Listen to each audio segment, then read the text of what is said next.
Do you feel like you are appreciated as a father?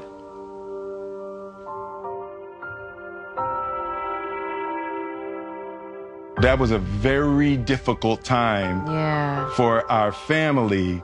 Divorce was the ultimate failure for me. I did not have a good time. I'm gonna have to walk this one off. You're really a great father. So you ready to train? You ready to learn how to act? Did you cut your hair? How'd you do it? It's beautiful makeup. Oh, man. Happy Father's Day.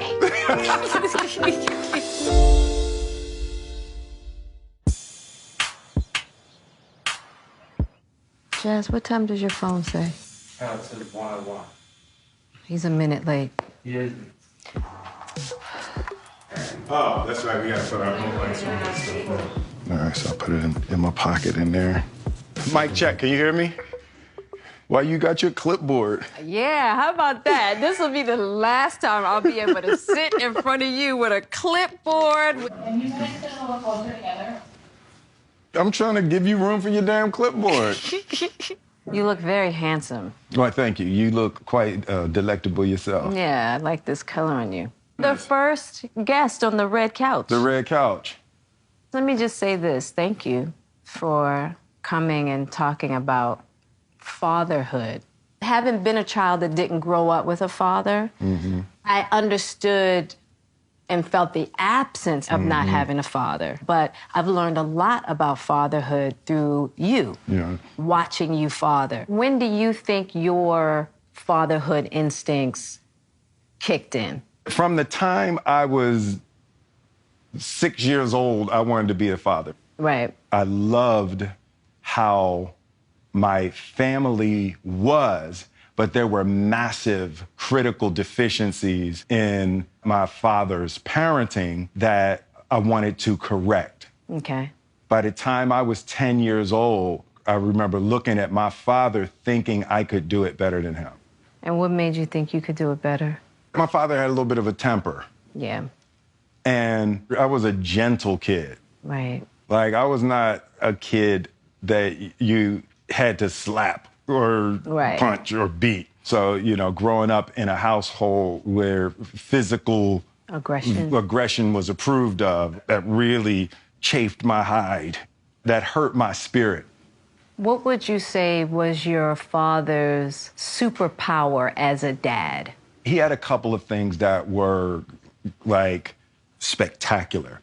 The strongest thing is he was a teacher. Every single moment was a teaching moment. Right. He believed that school wasn't the only place you got an education, and school was actually in his way. And his thing was, you can't father from a distance. He wanted his kids beside him while he was doing the thing that he was best in the world at, so he could be seen in his best light and he could teach from moment to moment. Got it. Before Daddy-O passed, you did some interviews with him. He Some was cameras. sick, so I sent a film crew over a few months before he died. And I don't know if you've seen this footage yet. I probably haven't. I'm like, oh no. You gonna get me back for the time I was playing footage? I used to buy used ice machines, fix them up like new, and manufacture ice. I got a refrigerated truck, and along the way, I actually bought a building. It was really in serious disrepair. At one point, the whole roof caved in and was just laying in the middle of the floor. It looked like a bomb had actually hit it. The kids were up around 15 and 13, and I said, you know, we had to rebuild this place.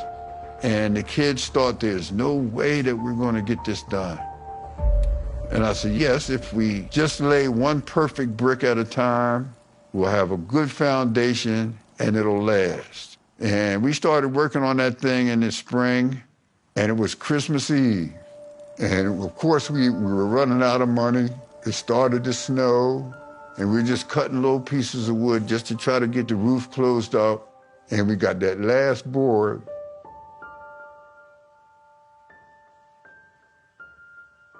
on the roof, and the kids were so happy. And I said, see, we can accomplish anything we work hard enough to accomplish if we just put our mind to it.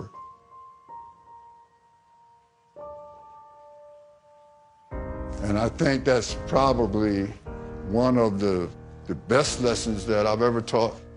And it's true. If you build a good, solid foundation, then it's going to be long-lasting, and you're going to have a much better building. And the building is you. Yep. Wow. You got me, Dink. Yeah, that wall, man. Of the lessons that he taught, I think that one's the one that I come back to most in my life. Right. The whole wall was down. And he said, y'all gonna rebuild it. It was impossible. Right. It was utterly impossible. And he was overseeing. He specifically didn't want to touch one brick. Right. Because he knew when we got to the end of it, he needed it to be our wall. Yeah. You saw how emotional it was with him. That's how he wanted to teach. He didn't want to talk about it. And he specifically wanted you to be at work on things that served the family. How did that influence you as a man? The big thing is I lost my fear of things that are impossible. And that's for damn sure. I can attest to that one. That's for sure. Yeah. It's like nothing's impossible. How did that transfer to your fathering of Trey, Jaden, and Willow? The major part was in not beating on them for school, right? I learned that everywhere is school. Yeah. That anything you do, you have to do it well. Getting good grades isn't above cleaning the kitchen. That you have to discipline your mind and excel whatever you do, and all of the lessons that you need to teach are everywhere. Yeah. That was the big one, and the idea of having to contribute. You have to contribute. Getting things for yourself is cool, but it will never make you as happy and as confident as when you build a wall for your family to eat. That's important because our family's been under the public microscope for a long time. I think people didn't understand why we both valued that idea. Yeah, the kids going to work. People thought we were forcing our kids to and then work. It was part of education of life for them in so many ways. Absolutely. You know, for Daddy-O, he was an old school, hard, military-minded. Get it done. Get it done. Any means necessary. By any means necessary. There was no quit in him. Yeah.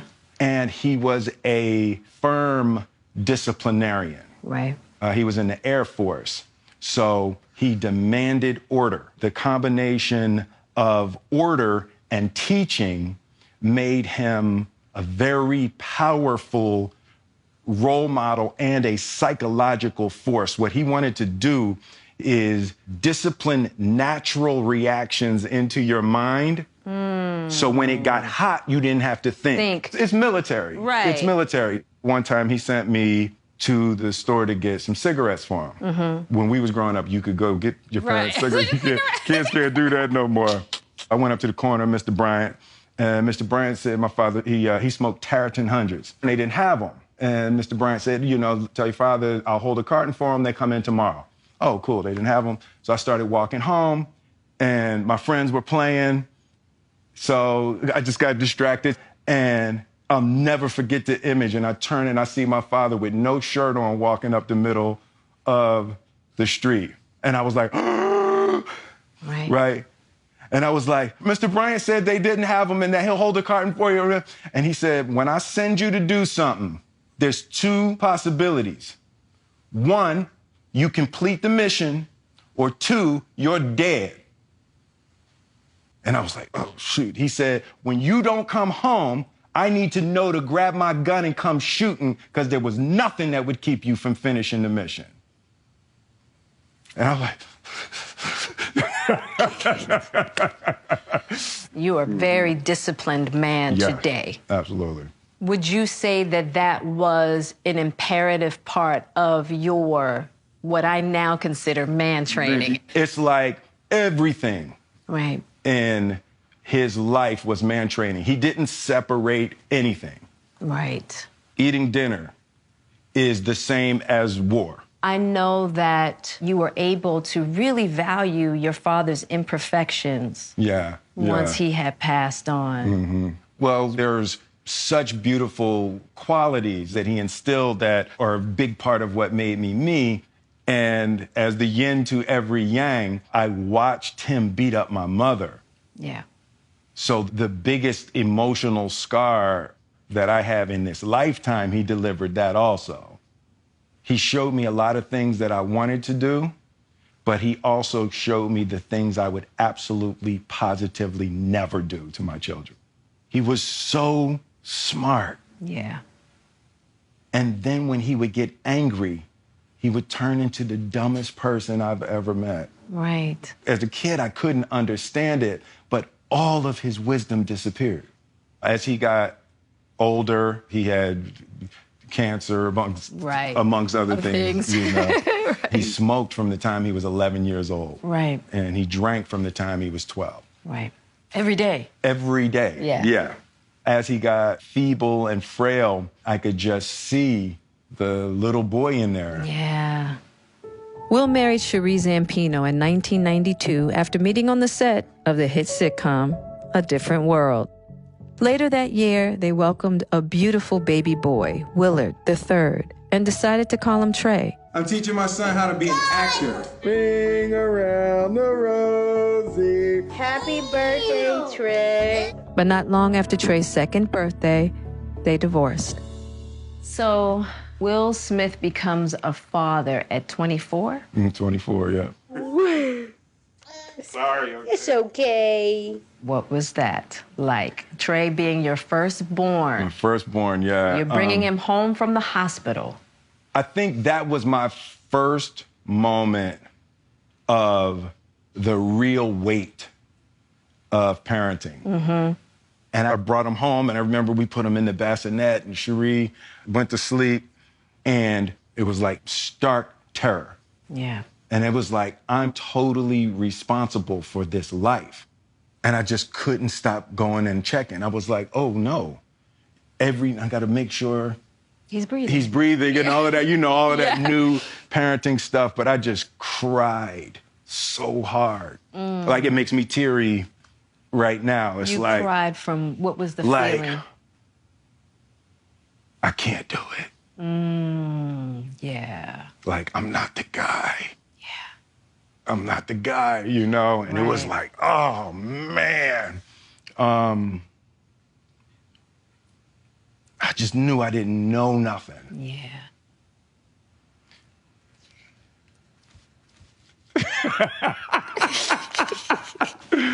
Oh, man. Wait, hold on. Because I need to get myself together. That's fine. I'm going to have to walk this one off. Go ahead, babe. Nah, hold on. I'm going to try. Hold on. It's like in that moment, it was like how much better than me my father was. Wow. Yeah, it was like, phew. It's on me now. I need a tissue. You need tissue? Yeah. Okay. Ta-da! Oh, see, that's perfect. See, I thought the red couch wouldn't get me like this. The red table always gets you like this. I thought the red couch was safe, but like, my parents was in Philly, so they was on their way, and I'm in here with my baby. Yeah. And it was like, my father did this, my father did that when I'm a parent, yeah. And then I was like, and I'm shaking him to make sure he's breathing. It hit me how fragile parenting is. Yes. And just in that moment, I could see all of the spectacular lessons what my father had instilled in me. And I was like, there's no way. Right. I'm not that good. Wow. But you know how my mind works. I do. You know how my mind works. I got a good night's sleep. Game on. Game on. Game on. Right, right. Which was part of what your father instilled in Yes, you. absolutely. I want to talk about one interesting concept that you've brought up quite a bit in regards to Trey and divorce, and the idea being that just because a man might not be the best husband doesn't not mean he's he not a good father. Yeah. With Cherie and with Trey, that was a really difficult time. Love you. Say love you.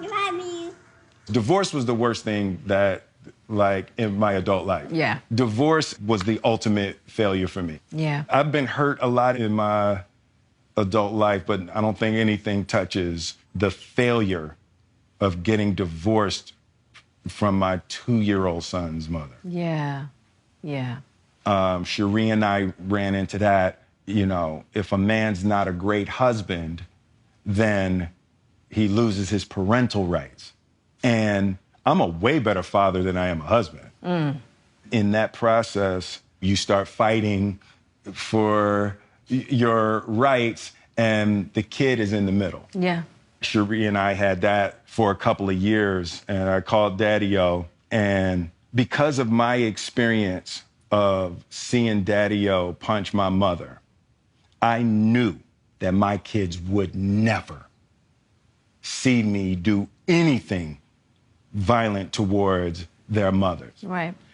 But in the first couple of years of Trey's life, because Cherie and I were divorced, I think my desire to never have my son see me in that way made me more absent as a father. You wanted to create distance in order I wanted to create enough distance. We're not going to be cursing. We're not going to be, we're not going to be fighting. And I called Daddy-O, and Daddy-O told me, you'll never win if you fight a kid's mother. And I was like, well, what I'm supposed to do? She don't get to just do that. He was like, surrender. He said, when he's 13, he's going to come look for you. Right. And then I just kind of backed up a little bit. And it was like, you know, if Trey wants to come over, he can come over.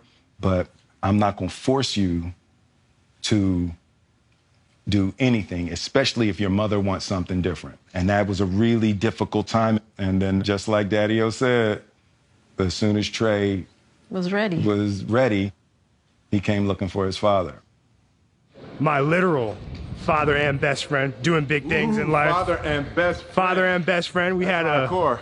A lot of parents don't get to hear that. I appreciate that. Thank you, son. One of the things with you and I that worked well is you didn't demand that I do it the way you want to do it. And I didn't demand that you do it the way I wanted you to do it. Right. Now, sometimes we had to just leave. Yeah.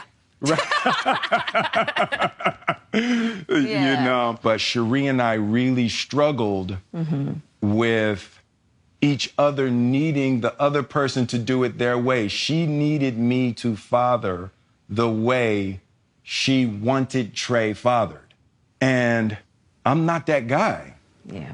I'm not the parent-teacher meeting, throwing baseballs with the kids. And I beat myself up for that for a while, wanting to be that dad. Right. I am we're going to build something together for work dad. Right. Like your father was Like to my you. father was to me, right? I'm always looking for things that we both enjoy doing. When did you come upon that discovery? I think Trey's football solidified it for me. That young Will Trey Smith. We were shooting Karate Kid in Beijing, and it was during Trey's football season. Yep. So it was, you know, that was a very difficult time for our family.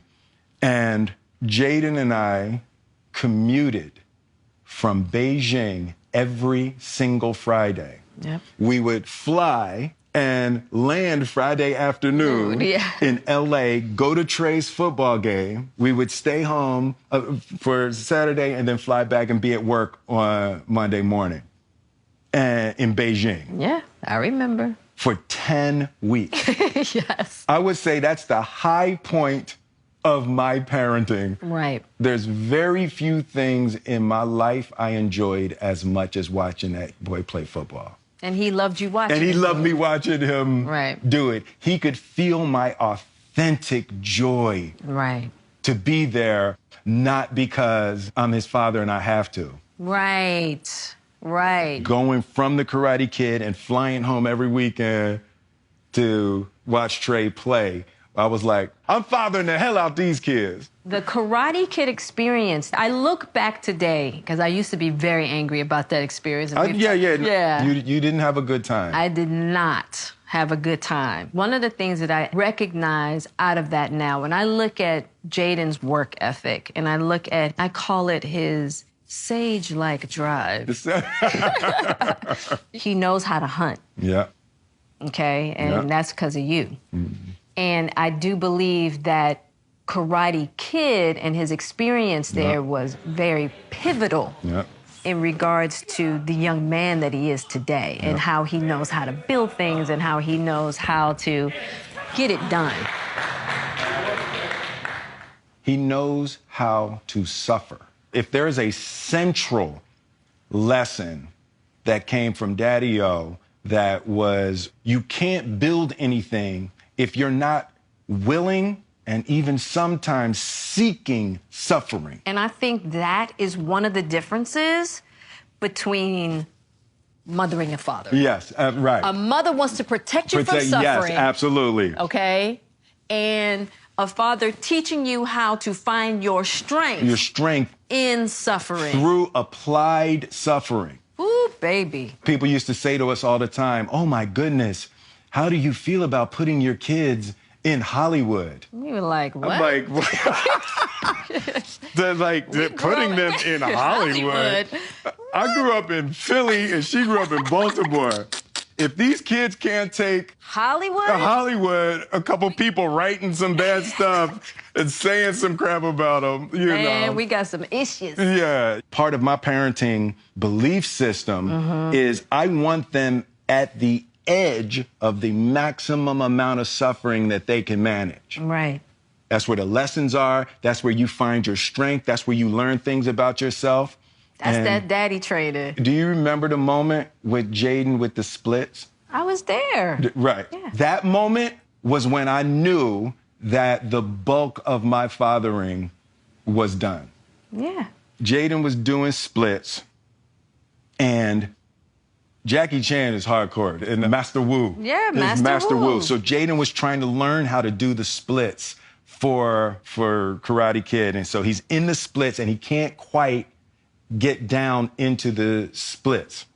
So he's trying to get it, and tears are in his eyes, and Master Wu walks up behind him and steps on his back and pushes him down.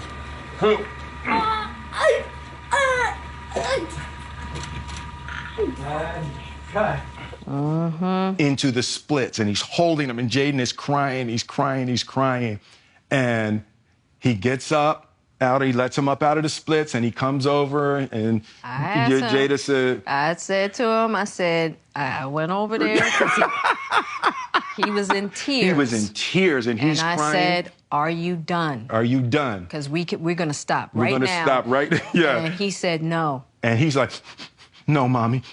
I'm not do done. It again. And he turned and he looked at Master Wu and he said, one more time. Yep. I was like yeah. One more time. I was like, yes. That was a turning point.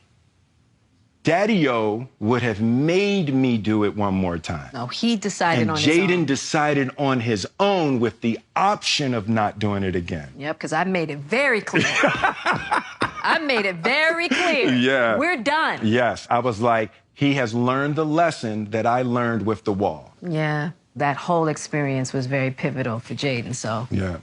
Kudos to you. Yeah. My superpower as a father is teaching. In the moment. In the moment, right, yes. It's teaching, I would say teaching and preaching. Eddie, go, action. Well, I'm gonna tell you a joke. Okay. Why didn't the pirate go to the movies? Because it was rated R. Baby, say that's not funny. That's not funny. Jaden, Okay. now look a little disappointed. Okay, I got another one. What did the cup say to the coffee? Oh, you're hot. Say, that was worse than the first one. That was in the first one. You don't get my comedy logo. Don't put all that on it. She hurt your feelings a little bit. Well, you tell a joke then. Why did the pirate go to movies? Because it's rated R.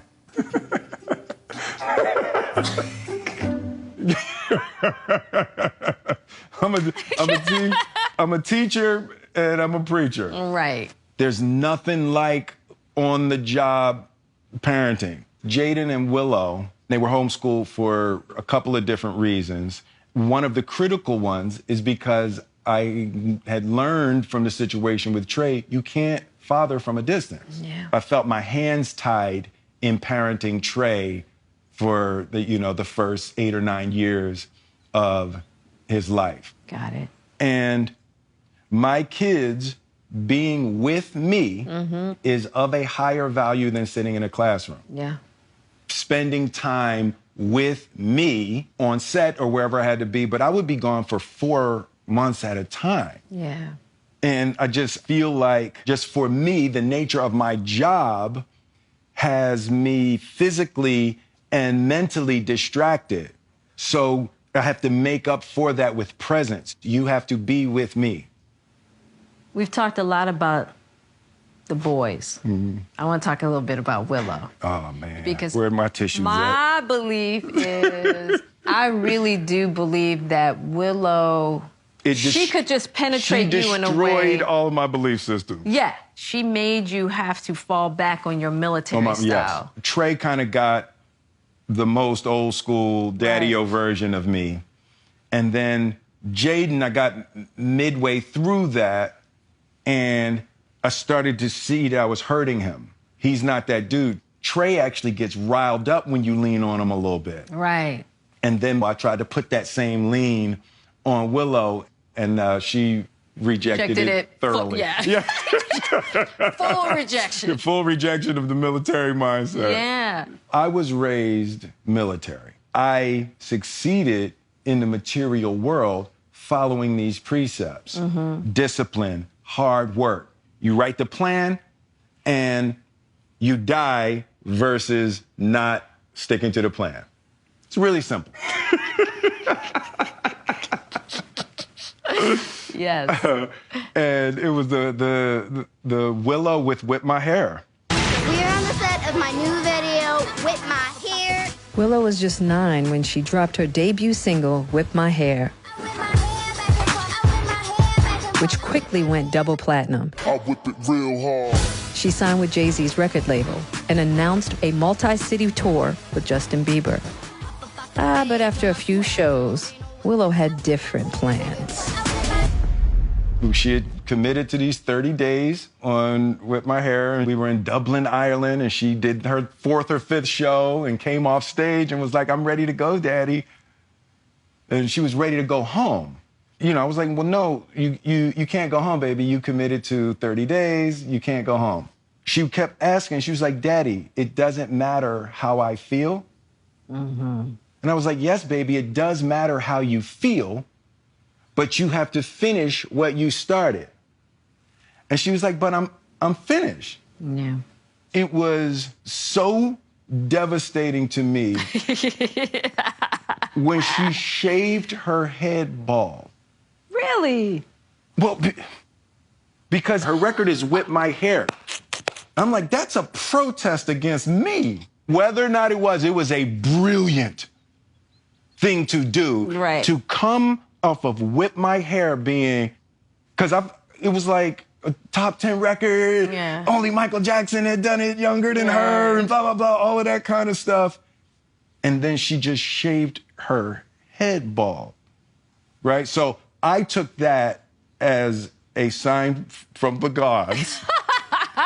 Thank you. I was like, this little girl is rejecting what I'm trying to do for her. She doesn't want it. Right. It's and hard. It's a strong no. She didn't just tell you no.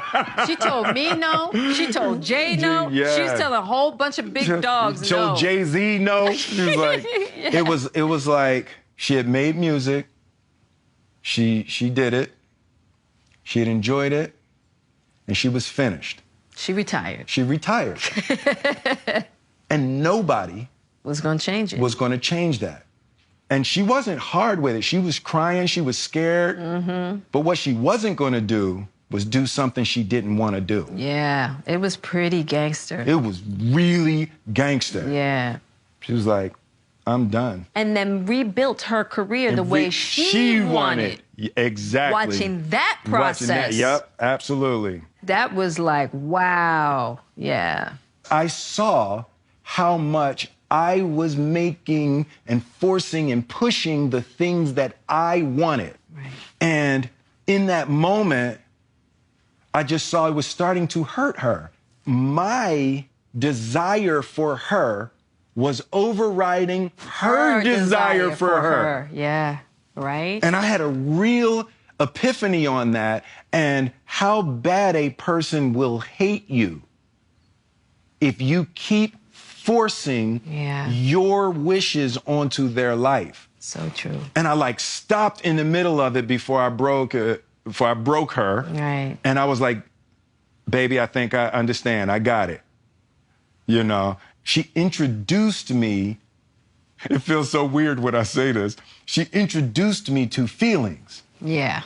Because I don't care how I feel. Right. So if I don't care how I feel, I damn sure don't care how you feel. Right. We got to achieve the mission. We need a #1 record. Right. And I would say that whip my hair thing put a pause button on my overt parenting. Yeah. I stopped and I just started watching my kids. And with Willow, I started to see there was a higher value in talking to her about how she feels about the situation versus how to fix the situation. Right. And it became the new thought process for me. It's like, oh my God. Like, Daddy-O never cared how I felt. It wasn't about how I felt. Mm-hmm. We got to win. Right. I remember it happened with Willow, then it happened with Trey. With Trey, got all these colleges wanted Trey to come play football. Mm-hmm. And he's like, I'm not doing it. And we were like, oh. Right. But then could cut, you know. I made that sound a dog makes when you step on his foot. Right. You had to just go, hey, this is what he wants. Yeah. So when do you think it happened for Jaden, when you really had to let go? With Jaden, it was After Earth. That was a big one. After Earth was so painful because After Earth was my first test run of caring about how the kids were feeling from moment to moment versus accomplishing. Right. And you know how I make movies. I do. It's 24 hours a day, 7 days a week. Mm-hmm. Until it's finished. Yep. And what I decided on After Earth was I'm not going to have a single moment where I push him or pound on him. I was going to be a loving father. And then the movie didn't work. Right. And I was like, that's what happens when you give a damn how people feel. You can't win. It's like you either have a beautiful, loving relationship or you succeed in the world. How old was Jaden then? Was he 14, I think, yeah. So it was like the first test run of paying attention to people's feelings ended up in a movie that didn't work at the box office. Right. I was furious. I remember. Because I know how to win. Right. If everybody just do what I say, we gonna win. Right. Worried about y'all feelings. Right. No, but you know, I knew to back up. The kids aren't ours. They are not. They're not ours. They are their own people, and I just completely let go of my needs and my desires for their lives, and I started shifting into what I call the gardener flower concept of fathering. Yeah. The seed already is what God designed it to be. Right. The gardener is not trying to make the seed become what the gardener wants. Right. The gardener wants to create an environment where the seed can become what it wants to be. Absolutely. Where I'm going to provide nourishment and I'm going to provide support, but I am not going to preconceive what you need to be. There is a real arrogance in that. Real talk. And it's like letting go of my picture of what I wanted them to be. Yeah. And allowing them to lead. For me, that's really all you can do for your kids. Absolutely. That's all you can do. They're going to have to figure it out for themselves. But there's in the inevitable pits of life. Yeah, you know, and just to have something that they can come back to where they know it's not impossible. When I think about your father's fathering of you, and then this journey of your fathering, how you are breaking your familial cycle and allowing it to evolve. Yeah, absolutely. Through your parenting. Absolutely. Do you see that? Absolutely. Yeah. You know, it's like, I love doing a lot of things. Yeah. I love being an actor. I love putting stuff out in the world. I love husband and wife relating. Right. But parenting is something really rewarding and challenging about delivering human beings to the world. To the world. And to themselves. Yeah. How do you think we can help fathers feel better about their fathering? I think there are a couple of cultural roadblocks to fathering. In the Black community specifically, fathering has been somewhat assaulted, and there have been historical and systemic hurdles to African American fatherhood. Yeah. And attempts to dismantle it systemically. Yeah. There's a touchy area to talk about, and I'm not relinquishing the responsibility. Let me say first and foremost, if you have kids, take care of your kids, do whatever you have to do as a man to father your children. Right. Now, with that said, there's a necessity that mothers make room for fathers. Mothers have the kids. They're yours. They're yours. It's hard. I can't get them from you. You know. You own that. Okay, you own them. It. Those are your kids. They came from your body. They're yours. Right. I can't father if you don't make room for me and you don't support me. That's true. And you have to make room for me in my imperfections. You can't say you're going to make room for me if I get perfect, because I'm not perfect and I'm not going to get perfect. And never will be. That's right. And I've had both situations. And, you know, it feels very true for me that motherhood is the doorway to successful fatherhood. That's important. There has to be a partnership. Yeah. The mother has to value fatherhood. Yeah. So it is Father's Day, and your kids have a few words for you. Loving father, happy Father's Day, my guy. I love you beyond life. I am truly thankful for our relationship. The first time going into a swimming pool. Every step of the way, the journey has been magnificent. I wouldn't change anything. I'm so thankful for you, for your teachings, for your wisdom, your heart.